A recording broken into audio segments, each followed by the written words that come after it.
Hi Aries, this is Jav. Welcome po sa ating channel.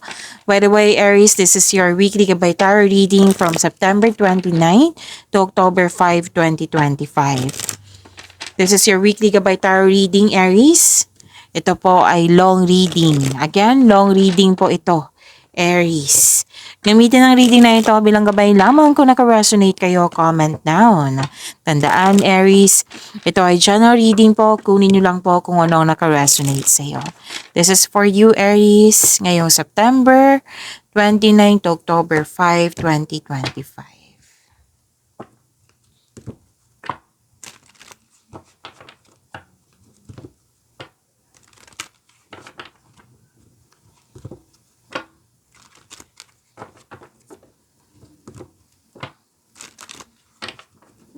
Ngayong September 29 to October 5, 2025 para kay Aries.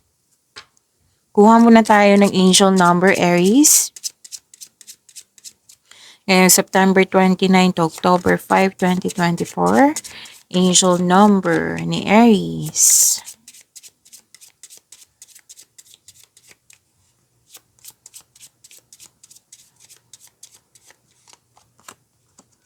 Angel number 1313, clarity. As the storm passes, the clarity is felt faster than lighting is seen against a dark sky. The divine is reminding you that clarity is readily available. All you have to do is ask. You have weathered the storm and now the sky is clearing. So let us say the power affirmation to attract more blessings. Let us say the power affirmation. Let us say, loving energy surrounds me and I trust that the clarity I feel is the answer I need. Again, loving energy surrounds me and I trust that the clarity I feel is the answers I need. So, yan po ay angel number 1313. It signifies personal growth, transformation, and new beginning, urging you to maintain a positive mindset, makinig sa inyong intuition, and embrace opportunities for expansion. Huwag kayong mag-alala sa new beginning, Aries, ha? Kasi this is for growth and expansion. Okay? So, embrace change. May upcoming changes po. And this is creativity or creative expression po. Galingan nyo. Sa binigay na opportunity, galingan nyo. Kasi may potential po, sabi ng yung card. And you're divinely guided. Yes. And yan. Maintain a positive attitude. Maintaining a hopeful and positive attitude. Okay? To attract more blessings and align you with successful energies. Trust your intuition. How to respond to seeing 1313 angel number? Stay positive. Mag-focus kayo. Keep a positive outlook on life.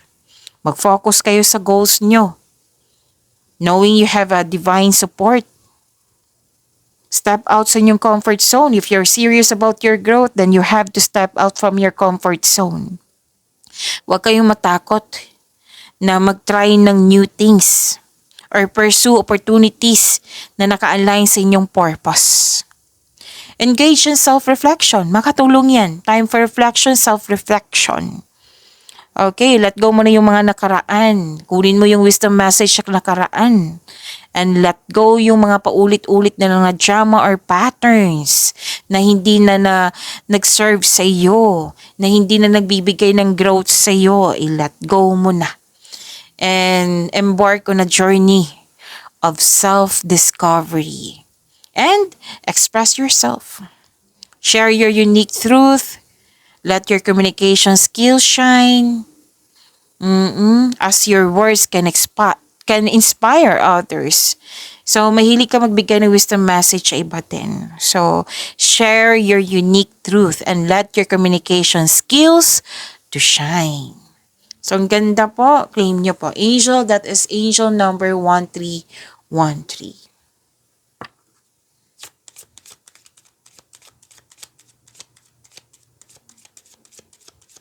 Maraming salamat po sa inyo patuloy na suporta, sa mga nag-donate, sa mga hindi nag-skip ng ads, maraming salamat po.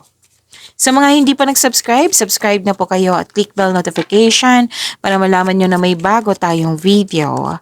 Para sa mga gusto magpa-reading, Aries, comment po kayo ng personal reading. Again, comment kayo ng personal reading and check my reply sa comment section. Again, Aries, this is long reading because this is weekly Gabay Tarot reading.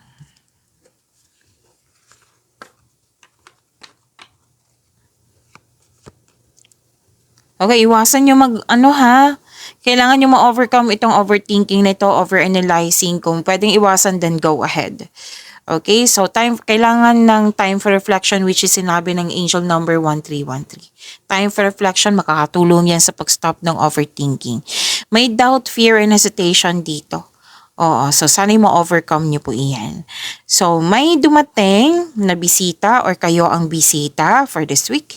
Or di kaya may dumating na opportunities or news or information na bibigyan mo siya ng agarang aksyon or reaksyon. May nag-uusap dito na magkakapatid. May exciting na ganap.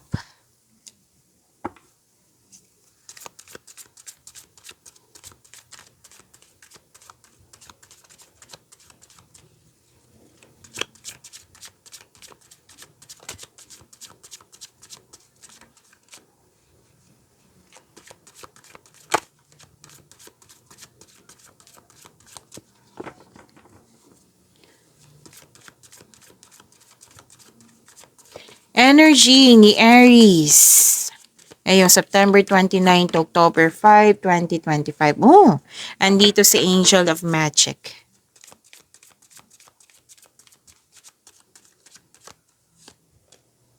Ang ganda naman, Aries.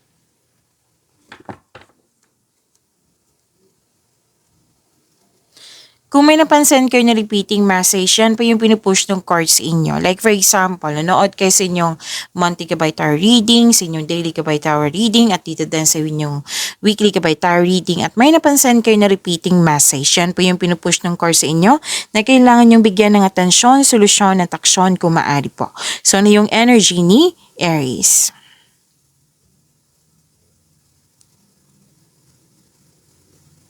Wow, granted yung manifestation mo. You're very inspired in doing some action. Yes, creativity. Andito po, nalumabas din dito sa angel number 1313. You have the power, very confident. Oh, gamit na gamit yung skills mo this week. May new beginning po at may adaptation, which is ang ganda, 'di ba? Very confident. Granted yung manifestation mo, may parating na blessings. This is to remind you na itong opportunity na ito, wag nyong ipagpaliban kasi may potential eh. Oo, samahan mo ng clear intention. Ma-achieve mo itong success na binigay sa iyo. O binigay sa iyo opportunity na magkakaroon ng success. Yan. So inayos ko. Okay, you're a very talented person. Lahat gagawin para makuha ang gusto mo. And please know that you are divinely guided. With the divine assistance, all things are possible. You can make your imagination real. May signing of contract ako nakikita dito, Aries.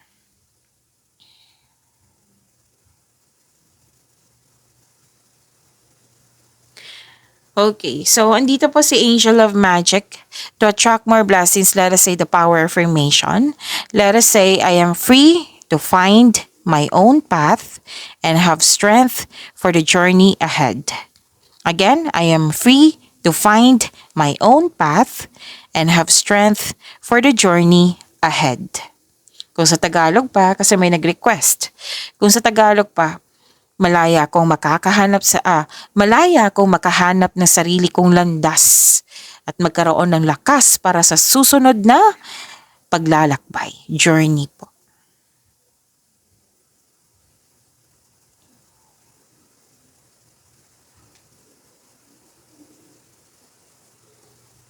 Dalawang card po nagsabi dito na new beginning talaga to. Ang ganda ng new beginning na ito kasi magbibigay ito ng abundance sa iyo, Aries. So, yun po, may parating na blessings po, gift from the universe. Posibleng any kind, oo. Basta may gift from the universe dito. Posibleng new job opportunity, any kind of opportunity, or unexpected money. Unexpected sum of money ito. So, claim nyo po. Ang ganda nito. Pwede daw nag-take ka ng first steps para ma-enhance o ma-increase yung kaperahan mo, yung posisyon mo. Oo. Ang pagbabago na ito ay may unlimited growth towards to your finances. Okay? So, may nakikita ko ditong mag-level up sa inyong relasyon like naging hard worker kayo kasi gusto nyo nang magsama. May nakita ko ditong situation na magbukod. So, job opportunity, promotion, wow, financial growth and stability, kitang-kita ko dito. Ang ilan sa inyo, nag-change career kasi may offer for more stability and abundance. 'Di ba? Ang ganda naman, claim nyo po.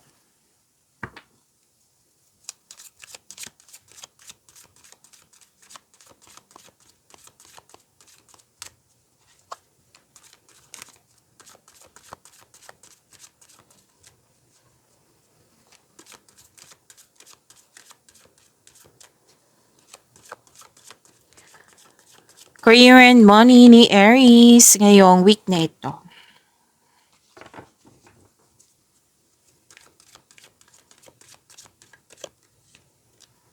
Andito po si Angel of Enlightenment.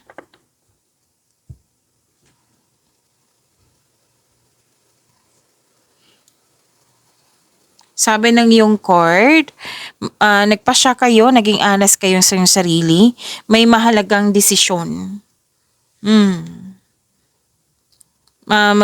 Sabi naman ng card dito, magaling kayong gumawa ng desisyon. Okay? Manindigan kayo para sa inyong mga paniniwala, mag-focus kayo sa logical at katwiran kesa sa umasa sa inyong emotion, Aries. So, this card asks you to use your intuition, makinig kayo sa inyong intuition para gabayan ka para gabayan ka sa susunod na hakbang ng pagkilos. Kasi yung intuition ay magsasabi po kung ano yung next action patungo sa right path, patungo sa success. Yan din yung sabi ng angel number 1313 nyo, na makinig kayo sa inyong intuition. Okay? So,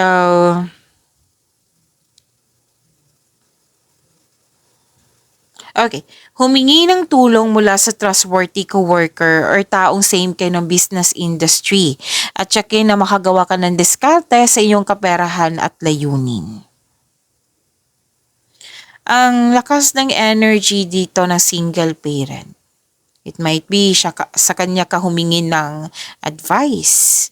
O na nagbigay ng wisdom message sa iyo. It might be. Basta malaki ang kanyang influence. Pwedeng ikaw to, pwedeng siya.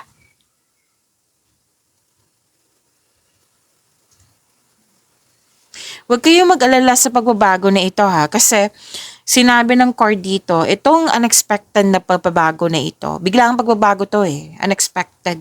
So, sabi ng card, huwag kayong mag-alala kasi magbibigay ito ng makakasuporta to sa inyong growth and expansion. Okay? At maaring may malalaman kang sekreto kasi sinabi dito na malakas ang iyong intuition. Kaya nga sinasabi ng card nyo kanina na makinig kayo sa intuition kasi may mensahe. Okay? May sekreto na parating which may be shocking.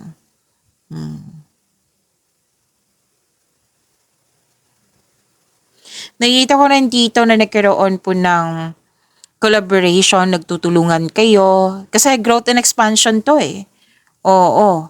Itong pagbabago na ito, growth and expansion, kanina pa sinasabi dito. Pero then, na-hired kayo as dagdag empleyado or kung kayo ang negosyante, mag-hire kayo ng dagdag empleyado due to increased profits. So, may business travel akong nakikita dito, Aries. Wow. So, long-term abundance and steady progress. Huwag po daw ka mainip. Huwag po daw kayo mainip, maging mapagpasensya. Kasi yung mga binigay mo ng time and effort, magbubunga yan. Oo, kailangan lang po ng mahabang pasensya. Hayaan mo lang itong magbunga. Continue to take steady action on your goal habang nagbigay ng pasensya and be realistic about your expectation. This is long-term abundance ha, so claim nyo po. So to attract more blessings, let us say the power affirmation. Kasi andito si Angel of Enlightenment, let us say, I surrender to circumstances and trust that I can rebuild. Again, I surrender to circumstances and trust that I can rebuild. Kung sa Tagalog pa, sumusuko ako sa mga pangyayari at nagtitiwala na kaya kong itayo muli.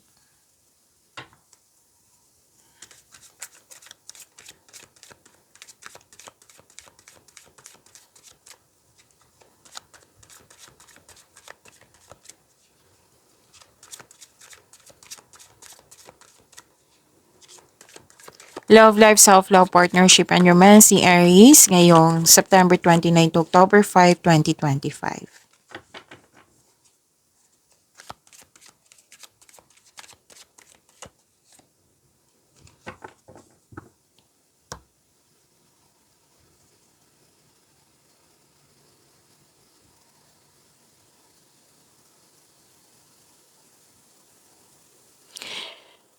Nag-spend time kayo sa mga tao na nagbigay ng inspiration and motivation sa iyo.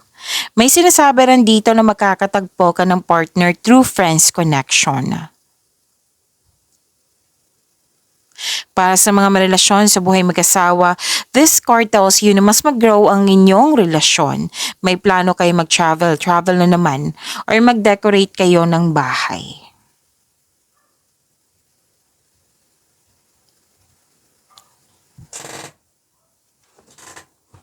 Nakikita ko lang dito na okay.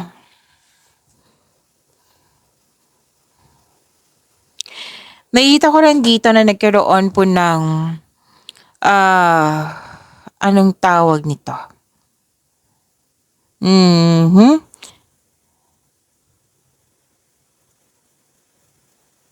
Para sa mga single, parating ng ideal partner mo, take things slow, kilalanin mo muna. Sabi ng iyong card. Sa mga may relasyon sa buhay mag-asawa, may proposal ako nakikita dito. Aminan? Proposal? Oo, aamin siya. Oo, may sabi dito, aamin. At baka makaka-receive din kayo ng good news. Okay. Posibleng proposal nga sa mga may relasyon dito. Proposal, engagement, or kasal, ikakasal, pamamanhikan. Yan yung nakikita ko eh. Malakas ang inyong intuition na. Sa mga single po, this is a signal na may ano dito eh. May attraction sa mentor mo, professor, teacher, student. May nakita kong ganyan eh. Or di kaya marami kang natutunan sa kanya. May attraction. Or pwedeng magaan lang loob mo sa kanya. Sa mga relasyon sa buhay mag-asawa, yun nga. Pwedeng wedding anniversary to, pwedeng wedding bells is coming, may pamamanhikan. Basta po pag level up ito. Pagkakaroon ng traditional path, yung pag-level up nyo talaga sa inyong relasyon. Di ba? Ang ganda. Yes, ang ganda nito. Nakikita ko rin dito na nagkaroon po ng travel, parang nakikita ko dito, Aries. Okay. May nagkabalikan, may nagkasundo, may magdagdag anak, may magbubukod. Pagsisimula ng pamilya to eh. May nakita kong ganyan. At bakit nahihirapan ka gumawa ng desisyon dito? So, kung gusto mong gumawa ng desisyon, gumawa kayo ng konkretong plano. Single ka man, marelasyon sa buhay mag-asawa. Pwede din umiiwas kayo ng confrontation sa isang tao. Parang may nililimitahan kang nag-put limitation ka sa isang tao, pwede may tampo. Oo, single ka man, may relasyon sa buhay mag-asawa. Kasi, sinabi dito, ayaw mo masaktan ulit. Yes. Okay, so pagyamanin niyo po yung blessings sa binigay sa inyo, Aries. See you tomorrow. Maraming salamat.